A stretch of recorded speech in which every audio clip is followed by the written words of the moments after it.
Wow.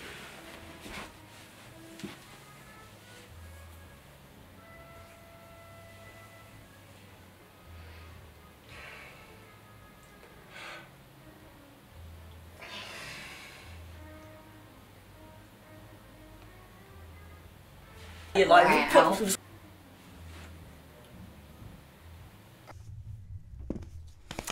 I don't think the need to create music like sets me apart from people who don't. I think I've just like discovered something I can do that people don't think to do. I think that I've been lucky enough to have the space and time to do that. I think I wouldn't have known I could create music if I hadn't have had support early on to do so, from my own experience anyway. But yeah, the need to create. It's pretty emotional, like, and dramatic. Yeah. So I feel like just be dramatic in as many different ways as possible. Yeah. Like, have a bit of a cry and then put it in a song. And then, like well, it's that kind of classic cliche, isn't it? Of, it is actually just to vent. Yeah, and to say things that you wouldn't otherwise be able to express in normal everyday communication. Yeah, like it is a bit of a cliche, but it's like cathartic. Yeah. Yeah. No, I think it's a similar thing for me. I can tell I get a bit tetchy and a bit uptight in the way I'm reacting to people and my surroundings if I haven't sat down and written for a while, if I haven't done music for a bit, if other stuff has taken over for some reason or another, I find myself getting tetchy. So I think it is like it's an equaliser. Yeah, it's definitely a release of sorts. Yeah. I think when I'm writing music, I find it's like I don't really know what I'm writing about until I'm writing it, and then I'm just like, yeah, that's what it is in there, and it's kind of therapy. Yeah. It's like, go on, talk about it, Kaila. Yeah. It's okay. Come on, mate. Come on. Let's see where this goes. You can do it. Yeah, and I think it varies though. Sometimes, I mean, it's still always quite intuitive and emotional response for me as well, but sometimes that's not always explicit for a long time. Sometimes not even until I've finished recording a song that I go, oh yeah, that's what that was about. Maybe I should have done it differently. But that's the kind of the balancing act, isn't it, really? Kind of not letting your initial knee-jerk creative reaction override then actually putting the thought process behind it and making sense of it. For sure. And I've sometimes found that like what you thought a song meant or what you thought it was supposed to be about just can change. Like you play it a year later and you're like, oh, that doesn't mean that to me anymore, it means something else. Yeah. It's like discovering it. I know that's a cliche as well. It's going to be full of cliches. We're full of cliches, but it's true though. I feel like subconsciously you know what the song is and you just got to find what you've already thought of. Because you know, like, when you're writing a song, you're like, that's not right. That's not what it's... But you don't know what is right, but you kind of do. Yeah. It's battling the falling into formula as well. To kind of honour what you're trying to convey. Yeah. That's the hardest part. Whether that be orange or, you know, I don't know. Or red. Yeah. Yeah. Yeah. You know, like, you need to, like, transforming that into musical terms, like, whatever it is. Yeah. And sometimes, from a selfish point of view, it's just self-satisfying and also fulfills the need to create something. I guess it's different because you can create stuff that is just for your own pure enjoyment in your bedroom, or you can create stuff knowing that you're going to perform it to an audience. Yeah. So sometimes the songs that I start writing or stuff like that straight away, I'm already imagining performing it to an audience. I don't know if that's something that you do when you're writing, but I'm already thinking about how I'm, you know, how this might look as well as sound when I'm performing it. Yeah, mate. So I guess that's a bit more of the exhibitionist side coming out. Yeah, go on. For sure. Like, I find attention deficit. Yeah, but there are a lot of songs that I write that I doubt anyone will ever hear, because it's basically just masturbation. Just like, it's too wanky for me to want to perform it to anyone, like on a stage, because I'm very conscious of that. Like when I write songs like with the guys and it's a group effort, we're all very conscious of how we're perceiving it as weird, kind of writing it, and how others might see it. So it's like, I don't think it can always be, for me, like a pure just go with it musical thing, because I've written a lot of shit that I like but that I know is not necessarily. But that's the interesting thing though, isn't it? Like, I have battled with that a lot, of like, not, you know, because I've been in different bands, and purposefully created different outlets for songs that I knew wouldn't fit with, say, Dortcher. So like playing with you in Pretty Grim, playing with Elephantine when we were going. So you do address that, I think, straight away, in however subconsciously you kind of know where it's going to go, if it's going to be a band or if it's not always, but I think for me anyway, I kind of start, once it's already taken life, then you just kind of think, is this just a masturbation? And it's fun to put it like, to like put things on the shelf for a bit.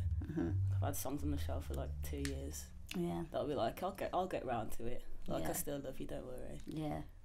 But it's just not, that's like, I find myself having to like prioritise what musical projects I'm gonna put myself into, and like put my time into, and like not everyone can be first. Like, yeah, definitely. You just gotta do what you're doing now, and then see what you've got time for. My God, a lot of changes in like 2 years. I can end up like detesting stuff that I've written 2 years ago. Even a year ago, I'd be like, what was I thinking, and why wasn't I thinking? You know, why wasn't I putting more thought behind the process of that song, because it could have been so much better. But I guess that's a healthy attitude to have, because you always want to better yourself. And I thought that's another reason for just like, for me, like continuing to make music. Because it's like, better in yourself. Yeah, like, I think I've got better. Yeah. Like, well, there we've come full circle, man. We've answered the question. The need to create, we want to better ourselves and evolve. Boosh. Done. Sick. Completed. Sometimes it's just like 4 a.m. Like, got my guitar, like, trying to figure something out. Like, I'll be on the bus home, and like, just like hum it out and be like, I gotta hold on to that. That's something that is. It's like, as I'm going about the day, like, jot down a little lyric. Like, it doesn't. Yeah. It takes no specific form. My voice memos on my phone are full of mental ramblings. Just like, I feel like Alan Partridge, you know, and he was like recording film ideas all the time. Like that. Yeah, I find a lot of the time things come to me in the car. I heard an interview with Tom Waits actually, where he talks about when songs come at him at the inappropriate times, and he has to tell them to like come back at a more convenient time. He said, I was driving down the highway, blah blah blah. That's a very good Tom Waits. And thanks. And he was like, and then this song just came at me, and I said, can't you see I'm driving? And I kind of got that similar thing of, it will creep up like little ideas, but I always see, this is the bad bit, I then whack my phone out while I'm driving to record it on my voice memos, but normally when I'm in traffic, disclaimer. And then another time when things come to me is when I'm watching stuff or looking at art or going to see music. But normally when I'm watching music that I'm enjoying and it's good, but I'm not totally enthralled by, because when I'm totally enthralled by something, then I like to think that I'm in the moment. But in other times when there's stuff that I guess I get a bit analytical, and then I start to think, oh yeah, that's a good idea, but I could do it this way, this blah blah blah. And so I steal other people's ideas, basically, is what I'm saying. I think everyone does. I think it's it's a necessary evil, not to steal ideas, but like create a collage, just to be like, to appreciate a vibe and be like, I could do something with a vibe like that. Yeah. And then just get in the mode. And I guess the actual physicality of writing and creating again varies. Yeah. From particularly with songs, when you're dealing with lyrics, like I've always grappled with what comes first, the melody and the chords and stuff, or the words. And I've found some of my more interesting stuff recently has come out of trying to write words first and putting more thought into the words, because I've always organically gone, right, here's something, either it's a melody or some chords or whatever, and the melody will come first and then I'll attach words to that. That was the thing that happened naturally for me always, so now I try and take myself away from the natural instinct and see what happens when I do words first, and then go, right, let's fit something around this message that I'm trying to say with these words. So I think when you go against your instinct sometimes is good to kind of reevaluate what you can create. For sure.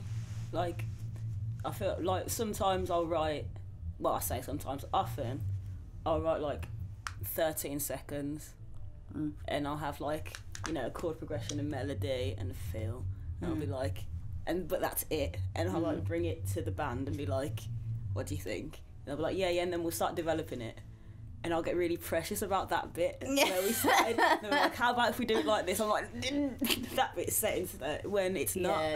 But so like I'm having to like, might get give precious. Like I'm trying at the moment to start being so precious about it, and writing and rewriting.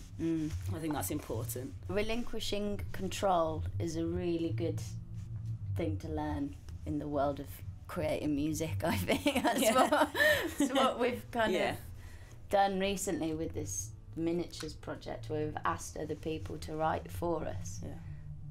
It's literally totally out of our hands what they're going to come with our band, and it's been actually refreshing. like for me anyway, personally, being the person who normally brings the stuff, and then either it's already pretty much cemented and we develop it, or it's beginnings of stuff and we take it further. But to have somebody come in and go, no, this is my idea and you're going to play this, it was quite nice to just go, oh, thanks. And it just makes you reevaluate how much. I think it's important when, I don't know what it's like for you guys, because you're a three-piece, so I guess it's more like a tripod kind of thing. Like it's very much like majority rules. Kind of. Whereas up until now, because only like in the last year we've really kind of got into our flow as a band together in Dorcher, that now we're really starting to collaborate more and write more. But up until then, it was predominantly me bringing stuff. But now I'm really bored of that. Like, I miss writing with people and bouncing off people, because there's only so much masturbating you can do until it gets boring. Exactly. Until it hurts. Yeah. Ooh, best masturbation. No, I don't like that.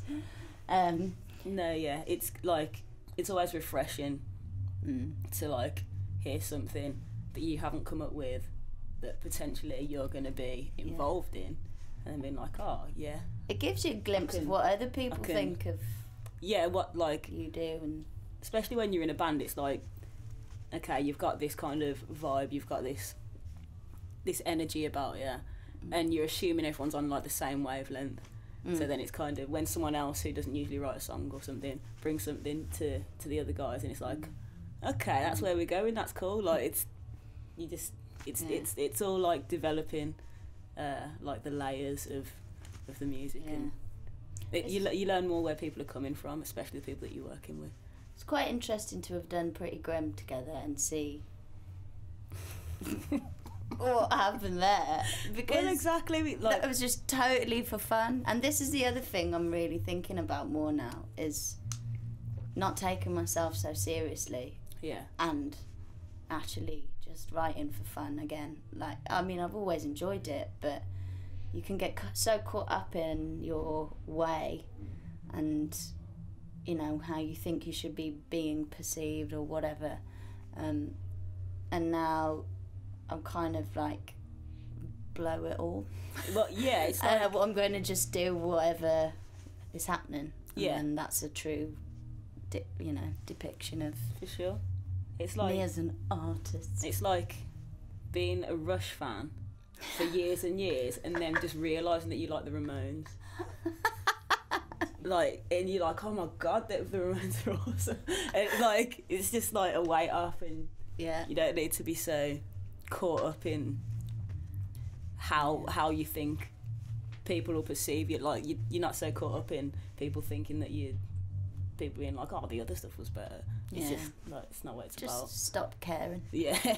Stop. Obviously, there's always that element of, you do, because I get annoyed when people say they don't give a shit what other people think, and what the audience thinks, because of course you do. I know, want people bullshit. That's why you perform. You want people to listen to your music, and people write music to connect with other people. So if you're totally saying, I don't give a shit what anybody else, how anybody receives this, it's a lie. But it should never dictate what you write. Yeah, for sure. And it should never take over. But I think there is that element of not getting too lost in your own arsehole. Are our songs arse? I think when I'm writing a song, I do feel like, it's mine, and because I'm doing it.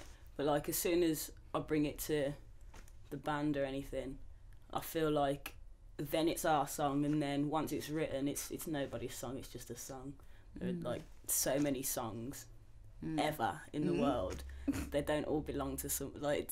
Yeah, it's free culture, I'm man. definitely going to give it away for free. Like, I'm definitely going to perform it to anyone who'll listen. So I can't be like too.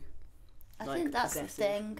I think it's all right to be a little bit precious in the actual process of creating the song, and being like, this is our song, this is my song, we're creating this. But then once it's done and it's put into the public realm, that's kind of the consent form signed off, isn't it? Yeah, for sure. Like, do with it what you will. Yeah, like, I wouldn't like be upset if somebody didn't like it or didn't think of it in the same way. If someone said, oh yeah, that song makes me feel happy, I'm like, well, it's a really sad song, so you can fuck off. Like, it's not a thing. Like, my dad the other day, he's like my number one fan, has been coming to my gigs for I don't know how many years. Big up Colin. Big up Carl. Still don't know the words, but he makes up his own. And there's like, in one of our songs, Jewel, there's like this real kind of poignant repeated line at the end, which is boredom and beige. And he, the other day, was like, I love that one, the, fortune and fame, fortune and fame. I was like, wow. totally different message there, Dad. But yeah, okay. Yeah, fine. If that's what you want it to be. Yeah, like... You enjoy it. I'm sure I misunderstand a lot of my favourite songs. Like, I take something from it. Because, like, you hear a lyric and you hear a vibe and you just, you know, make up whatever you want to about it. And it means something to you in whatever way you've imagined. And I think that's fine. That's kind of the point. If I wrote a song and wanted it to mean a specific thing to everybody, then they'd all be shit. They'd all be so like obvious and like you kind of want people to be able to relate to it in whatever way they can, because like I don't think you make music for people that are exactly like yourself. Well, I guess that's the thing. If the ultimate goal is to connect with people, why would you ever put that stopper in to say, no, this is mine, and you can't do anything with it other than what I've intended it for? For sure. That's bullshit, isn't it? It is bullshit. Bullshit. So yeah, it's for everyone. It is for everyone. Is that our conclusion? Maybe. Songs being ours or being... Like, in the sense that, you know, I wrote it and that it's part of, you know, my project. Like, yeah, I guess it's ours, but it's not ours in terms of who we dictate can, like, consume it or what we think it should be taken as. Like, it's... Yeah, how people interpret it. Yeah, interpretation's up to everyone else. Yeah. Like... Fortune and fame. Fortune and fame. Oh, yeah. That's it. Cool. Yeah. Yeah.